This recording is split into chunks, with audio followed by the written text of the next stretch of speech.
Hello बच्चों, कैसे हैं आप सब। आज का हमारा टॉपिक है asexual reproduction in plants. Plant में दो तरीके का रिप्रोडक्शन होता है, एसेक्सुअल एंड सेक्सुअल। आज के टॉपिक में हम एसेक्सुअल रिप्रोडक्शन पे बात करेंगे। इनके एमसीक्यू से एसेक्सुअल रिप्रोडक्शन को समझेंगे। प्लांट में चार तरीके से एसेक्सुअल रिप्रोडक्शन होता है। कौन कौन सा? फर्स्ट होता है वेजिटेटिव प्रोपोगेशन, सेकंड बर्डिंग, तीसरा फ्रेगमेंटेशन, चौथा पोर फॉर्मेशन। तो स्टार्ट करते हैं अपने एमसीक्यू। इनसे रिलेटेड क्वेश्चन करते हैं और इनको समझते हैं। सबसे पहला क्वेश्चन है, प्लांट रिप्रोडक्शन में फ्रेगमेंटेशन का मीन्स क्या होता है। फ्रेगमेंटेशन मीन्स होता है टुकड़ों में, फ्रेगमेंट में टूटना। तो क्या होता है, जो प्लांट ऑर्गेनिज्म है जब वो फ्रेगमेंट में ब्रेक होता है, जैसे आपको इमेज में दिख रहा है ना कि ये क्या है, पेरेंट है। ये क्या हुआ, दो फ्रेगमेंट में ब्रेक हुआ। तो प्लांट ऑर्गेनिज्म जब फ्रेगमेंट में ब्रेक होता है तो उस प्रोसेस को क्या कहते हैं हम, फ्रेगमेंटेशन। तो प्लांट रिप्रोडक्शन में फ्रेगमेंटेशन मीन्स होता है splitting of parent plant into fragment. तो आपका सही आंसर है बी। सेकेंड क्वेश्चन है कि फ्रेगमेंटेशन में प्लांट का कौन सा पार्ट इन्वॉल्व होता है। तो फ्रेगमेंटेशन में प्लांट की स्टेम इन्वॉल्व होती है। स्टेम क्या होती है, फ्रेगमेंट में टूटती है और न्यू प्लांट प्रोड्यूस करती है। तो आपका सही आंसर होगा स्टेम। तीसरा क्वेश्चन है कि फ्रेगमेंट, प्लांट का जो फ्रेगमेंट है वो न्यू इंडिविजुअल में ग्रो होता है, तो इस प्रोसेस को के लिए कौन सा टर्म यूज किया जाता है। तो क्या हुआ कि जो पेरेंट प्लांट है फ्रेगमेंट में क्या हुआ, ब्रेक हुआ, उसके बाद हमारा न्यू इंडिविजुअल ग्रो हुआ। तो इस प्रोसेस के लिए जो टर्म यूज किया जाता है उसे कहते हैं रीजनरेशन। हमारा क्या है, प्लांट फ्रेगमेंट से रीजनरेट कर रहा है, तो इसके लिए कौन सा टर्म यूज होता है, रीजनरेशन। चौथा क्वेश्चन है कि किन प्लांट्स में फ्रेगमेंटेशन के थ्रू क्या होता है, रिप्रोडक्शन होता है। तो मॉस प्लांट में क्या होता है, फ्रेगमेंटेशन के थ्रू रिप्रोडक्शन होता है। तो आपका सही आंसर है मॉस। पांचवा क्वेश्चन है कि प्लांट रिप्रोडक्शन में फ्रेगमेंटेशन के लिए कौन सी एनवायरमेंटल कंडीशन एडवांटेजियस होती है या उसके लिए फेवरेबल होती है। जो हमारी फ्रेगमेंटेशन की जो मेथड है वो आपको कहाँ पे मिलती है, जहाँ पे हाई ह्यूमिडिटी होती है। आपने देखा होगा ना, दीवालों में ग्रीन कलर की काई जैसी लगी होती है, वो क्या होते हैं, एल्गी होते हैं। तो वो कहाँ पे ग्रो करते हैं, हाई ह्यूमिडिटी में। तो प्लांट रिप्रोडक्शन में जब फ्रेगमेंटेशन के थ्रू रिप्रोडक्शन हो रहा है तो वहां पे कौन सी एनवायरमेंटल कंडीशन फेवरेबल होती है, हाई ह्यूमिडिटी। तो आपका सही आंसर है हाई ह्यूमिडिटी। छठा क्वेश्चन है कि प्लांट रिप्रोडक्शन में फ्रेगमेंटेशन में कौन सा डिसएडवांटेज होता है, कि जो हमारी रिप्रोडक्टिव मेथड है प्लांट में फ्रेगमेंटेशन, उसका क्या डिसएडवांटेज होता है। तो जो फ्रेगमेंटेशन की मेथड है उसमें क्या होता है, जो डिस्पर्जल रेंज होती है वो बहुत लिमिटेड होती है, क्योंकि जो फ्रेगमेंट है वो अपने पेरेंट के आसपास ही ग्रो करते हैं। तो ये फ्रेगमेंटेशन का डिसएडवांटेज है कि इसमें जो डिस्पर्जल रेंज है वो लिमिटेड होती है। तो आपका सही आंसर होगा लिमिटेड डिस्पर्जल रेंज। सातवां क्वेश्चन है कि कौन सा प्लांट सीड्स और फ्रेगमेंट दोनों से ही क्या करता है, रिप्रोड्यूस करता है। तो स्ट्रॉबेरी का प्लांट क्या है, सीड और फ्रेगमेंटेशन दोनों से रिप्रोड्यूस करता है। फ्रेगमेंटेशन में क्या है, जो स्ट्रॉबेरी होती है उसमें रनर्स होते हैं, जो हॉरिजेंटल स्टेम होती है उन्हें रनर कहते हैं। वो क्या करती है, वहां पे जो नोड होते हैं वहां पे से न्यू प्लांट प्रोड्यूस करती है। कैसे, फ्रेगमेंटेशन के थ्रू, कि वहां पे क्या होता है, ब्रेक होता है नोड, और वहां पे जो टुकड़ा है, जो फ्रेगमेंट है वो क्या करता है, न्यू प्लांट ग्रो करता है। तो स्ट्रॉबेरी का प्लांट सीड और फ्रेगमेंट से दोनों ही तरीके से रिप्रोड्यूस करता है। तो आपका सही आंसर है स्ट्रॉबेरी। आठवां क्वेश्चन है कि फ्रेगमेंटेशन में पेरेंट प्लांट का क्या रोल होता है। तो फ्रेगमेंटेशन में पेरेंट प्लांट क्या करता है, फ्रेगमेंट में ब्रेक होता है और न्यू प्लांट ग्रो करता है या प्रोड्यूस करता है। तो आपका सही आंसर होगा break into a fragment to initiate new growth। नौवा क्वेश्चन है कि फ्रेगमेंटेशन में न्यू इंडिविजुअल के एस्टेब्लिशमेंट के लिए प्लांट का कौन सा पार्ट क्रूशियल होता है। देखो, फ्रेगमेंटेशन में क्या हुआ, पेरेंट प्लांट ब्रेक हुआ फ्रेगमेंट में, अब वो फ्रेगमेंट को क्या करना है, स्टेब्लिश होना है, एक जगह पे स्थापित होना है। तो उसके लिए क्या होगा, कि प्लांट की रूट्स क्या होंगी, सॉइल में एंकर होंगी, उसके बाद जो सॉइल में वाटर है, न्यूट्रिएंट है, उसको एब्जॉर्ब करने का काम करेगी। तो फ्रेगमेंटेशन में न्यू इंडिविजुअल या न्यू प्लांट के एस्टेब्लिश के लिए प्लांट की रूट्स क्रूशियल होती है। तो आपका सही आंसर क्या होगा? रूट्स। 10वां क्वेश्चन है कि प्लांट में वेजिटेटिव प्रोपोगेशन क्या होता है। तो वेजिटेटिव प्रोपोगेशन क्या है? एसेक्सुअल रिप्रोडक्शन मेथड होती है। इसमें क्या होता है कि प्लांट की जो भी वेजिटेटिव पार्ट्स हैं उनके थ्रू रिप्रोडक्शन की प्रोसेस की जाती है। तो वेजिटेटिव पार्ट्स क्या होते हैं प्लांट में? रूट, लीफ, स्टेम, बड। इनके थ्रू क्या होता है? न्यू प्लांट रिप्रोड्यूस किया जाता है। तो प्लांट में वेजिटेटिव प्रोपोगेशन क्या होता है? Asexual reproduction using plant part. जैसे आप गुलाब के पौधे में देखते हैं ना कि गुलाब की कटिंग से नया प्लांट बनाया जाता है या नया प्लांट ग्रो किया जाता है, तो वो क्या है? वेजिटेटिव पार्ट है। उसी के थ्रू क्या हो रहा है? प्लांट नया रोज प्लांट प्रोड्यूस कर रहा है। तो यही क्या होता है? वेजिटेटिव प्रोपोगेशन, जब प्लांट के पार्ट को यूज करके एसेक्सुअल रिप्रोडक्शन कराया जाए। तो आपका सही आंसर होगा asexual reproduction using plant parts. 11वां क्वेश्चन है कि वेजिटेटिव प्रोपोगेशन में प्लांट का कौन सा पार्ट कॉमनली यूज होता है। क्योंकि हम क्या कह रहे हैं कि वेजिटेटिव प्रोपोगेशन में जो भी वेजिटेटिव पार्ट होते हैं, रूट, स्टेम, लीव्स, बट इनका यूज किया जाता है प्लांट के रिप्रोडक्शन में। पर जो कॉमनली यूज पार्ट है वो क्या होती है? स्टेम। तो आपका सही आंसर है स्टेम। 12वां क्वेश्चन है कि वेजिटेटिव प्रोपोगेशन का पर्पस क्या होता है। तो वेजिटेटिव प्रोपोगेशन का पर्पस होता है कि क्या हो? प्लांट का मल्टीप्लिकेशन रैपिड हो। क्योंकि क्या है, आपको जब सीड आप सो करेंगे उसके बाद वो स्प्राउट होगा, फिर वो जर्मिनेट होगा, इतनी लंबी प्रोसेस को बचाने के लिए क्या है कि टाइम कंज्यूमिंग हो जाएगी ना, कि ज़्यादा टाइम लगेगा न्यू प्लांट को ग्रो करने में। तो इससे क्या होता है कि जब प्लांट में वेजिटेटिव प्रोपोगेशन के थ्रू रिप्रोडक्शन किया जाता है, उसमें क्या होता है कि जो प्लांट का मल्टीप्लिकेशन है वो रैपिड हो जाता है, जल्दी हो जाता है। और प्लांट क्या है, अपनी जो डिजायरेबल ट्रेट है उसको मेंटेन करते हुए अपनी आइडेंटिकल जेनेटिक से ही क्या है, अपने प्लांट में मल्टीप्लाई होता है। तो वेजिटेटिव प्रोपोगेशन का पर्पस होता है रैपिड मल्टीप्लिकेशन ऑफ प्लांट। तो आपका सही आंसर क्या होगा? Rapid multiplication of plants. 13वां क्वेश्चन है कि न्यू प्लांट को प्रोड्यूस करने में कौन सी मेथड इन्वॉल्व होती है जब कटी हुई स्टेम को प्लांट किया जाता है। जैसे सपोज आपके पास रोज प्लांट है, आपने उसकी क्या करा? आपने उसकी स्टेम को काट दिया और उसको क्या कर दिया? प्लांट कर दिया, रोप दिया। तो इस मेथड को क्या कहते हैं? कटिंग। क्योंकि आपने इसमें क्या किया? स्टेम की कटिंग करी। तो आपका सही आंसर होगा कटिंग। 12वां क्वेश्चन है कि वेजिटेटिव प्रोपोगेशन में ग्राफ्टिंग का क्या मतलब होता है। तो वेजिटेटिव प्रोपोगेशन में ग्राफ्टिंग मीन्स होता है जो प्लांट के डिफरेंट प्लांट को ज्वाइन करके, दो डिफरेंट प्लांट के क्या है, डिफरेंट पार्ट है, उनको ज्वाइन करके उनको एक जैसा ग्रो करना। ठीक है, तो आपका सही आंसर होगा joining two different plant part to grow as one. जैसे क्या है कि आपने ये सोचो कि आपने क्या लिया, एक अमरूद की स्टेम ले ली और एक आपने मैंगो की स्टेम ले ली, सपोज करो। तो आपने क्या किया? इन दोनों को ज्वाइन कर दिया।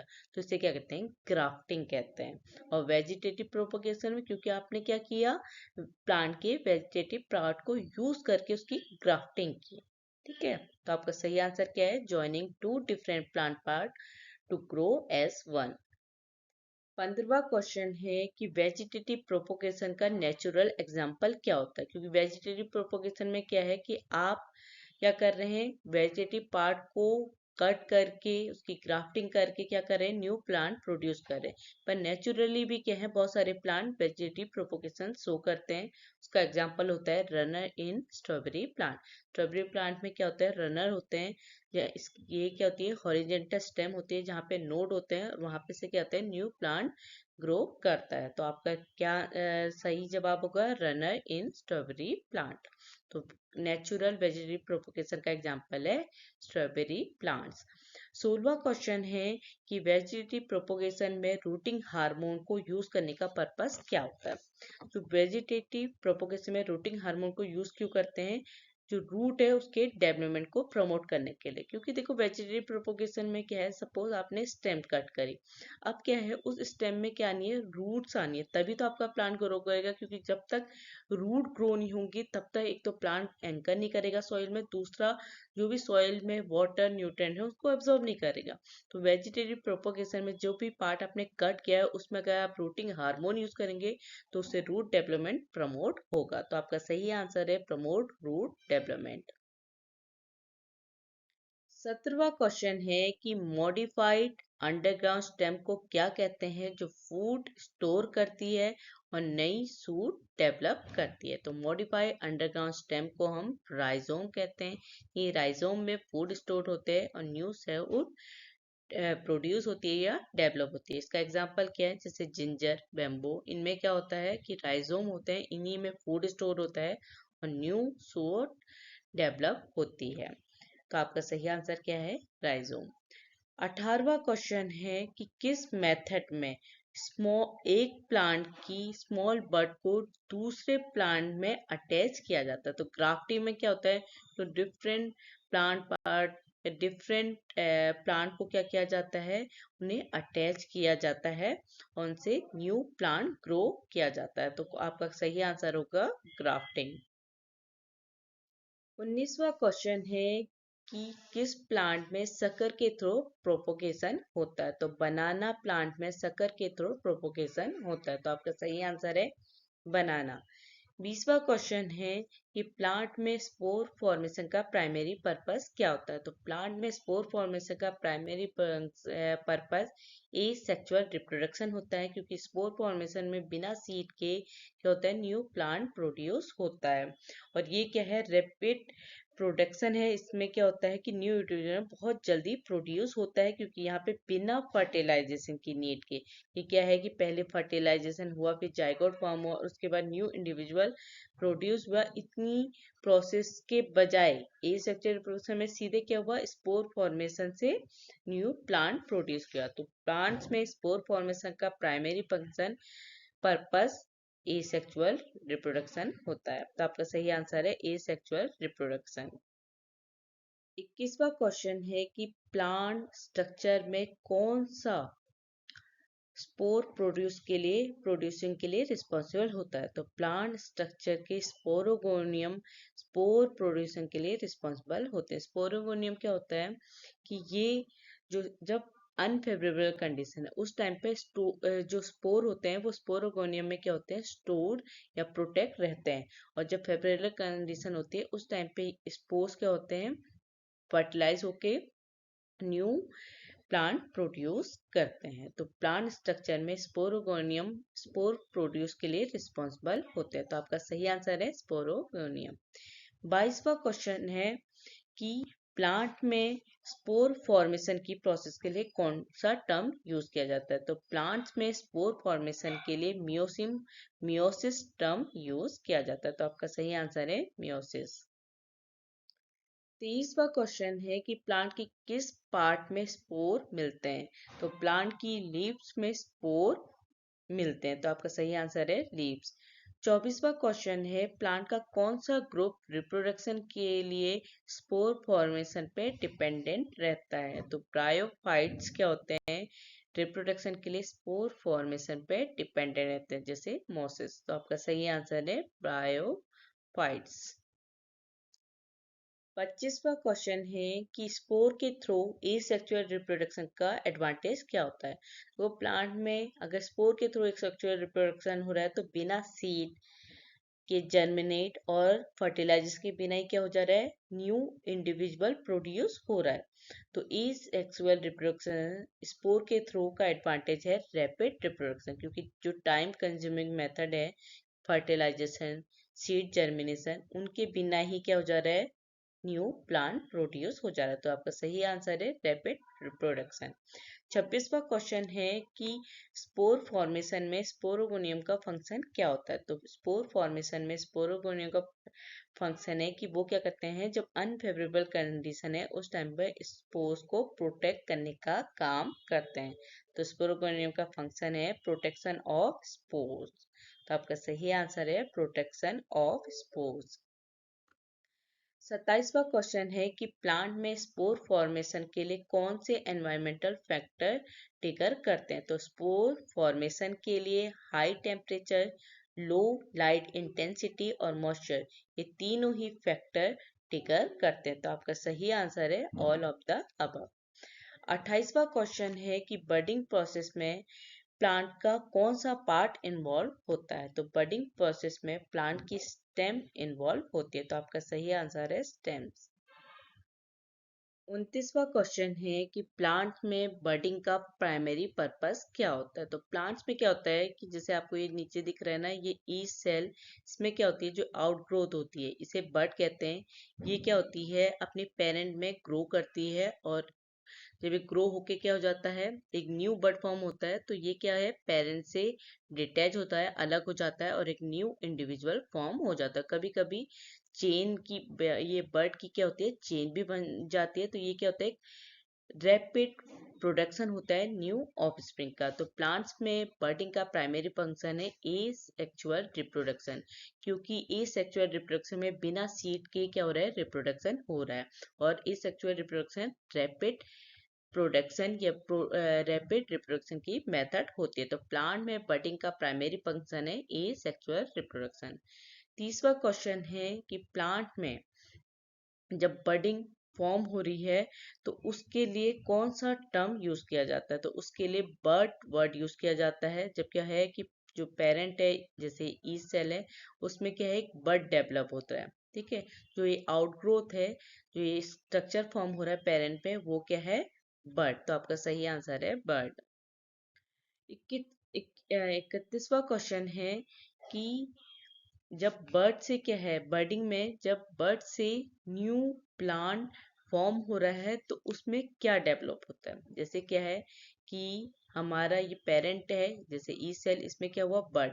अब इस बर्ड से क्या है, न्यू प्लांट या न्यू ई सेल क्या होनी है, प्रोड्यूस हो रही है। तो इसमें कौन सा, इस बर्ड से क्या डेवलप होता है। तो इससे सूट डेवलप होती है, जो रूट, स्टेम, लीव्स। तो प्लांट में क्या है कि जब बर्ड से न्यू प्लांट प्रोड्यूस हो रहा है तो इस बर्ड से क्या डेवलप होती है, सूट। तो आपका सही आंसर है सूट। 32वां क्वेश्चन है कि जेनेटिक वेरिएशन के टर्म में बर्डिंग का एडवांटेज क्या होता है। बर्डिंग क्या है, एसेक्सुअल रिप्रोडक्शन है और ये क्या है, रैपिड मेथड होती है। तो जेनेटिक वेरिएशन के केस में बर्डिंग का एडवांटेज है लो जेनेटिक डाइवर्सिटी, क्योंकि इसमें जेनेटिक डाइवर्सिटी होने के चांसेस बहुत कम होते हैं। तो आपका सही आंसर है लो जेनेटिक डाइवर्सिटी। 33वां क्वेश्चन है कि बर्डिंग किस टाइप के रिप्रोडक्शन को रिप्रेजेंट करता है। तो बर्डिंग में क्या होता है, बिना सीड के, बिना स्पोर फॉर्मेशन के रिप्रोडक्शन होता है। तो बर्डिंग वेजिटेटिव रिप्रोडक्शन को रिप्रेजेंट करता है। इसमें बस यही डिफरेंस है कि बर्डिंग में क्या होता है, बर्ड फॉर्म होते हैं। वो क्या है कि वेजिटेटिव पार्ट ही यूज हो रहा है, पर क्या है, बर्ड फॉर्म होते हैं, इसलिए इसको बर्डिंग नाम दे दिया। तो बर्डिंग वेजिटेटिव रिप्रोडक्शन को रिप्रेजेंट करते हैं। तो आपका सही आंसर है वेजिटेटिव रिप्रोडक्शन। 34वां क्वेश्चन है कि प्लांट में बर्डिंग को इनिशिएट करने के लिए कौन से एनवायरमेंटल फैक्टर ट्रिगर करते हैं। तो सीजनल चेंजेस प्लांट में बर्डिंग को इनिशिएट करने के लिए ट्रिगर करने वाले एनवायरमेंटल फैक्टर होते हैं। तो आपका सही आंसर है सीजनल चेंजेस। 35वां क्वेश्चन है कि कौन से प्लांट में रिप्रोडक्शन का मोड, मतलब कौन से प्लांट बर्डिंग को यूज करके रिप्रोडक्शन करते हैं। तो ईस्ट जो है कॉमनली बर्डिंग मोड को यूज करके रिप्रोडक्शन करते हैं। तो आपका सही आंसर है ईस्ट। 36वां क्वेश्चन है कि कौन से प्लांट बडिंग को यूज करके रिप्रोड्यूस करते हैं। तो स्ट्रॉबेरी का प्लांट भी क्या है, बडिंग को यूज करके रिप्रोड्यूस करता है, क्योंकि बडिंग क्या है, वेजिटेटिव रिप्रोडक्शन ही है। तो स्ट्रॉबेरी प्लांट के रनर क्या करते हैं, नोड के थ्रू न्यू प्लांट प्रोड्यूस करते हैं। तो बडिंग का एक और एग्जांपल है स्ट्रॉबेरी प्लांट। वीडियो अच्छा लगे तो लाइक कीजिएगा, चैनल को सब्सक्राइब जरूर कीजिएगा। Thank you.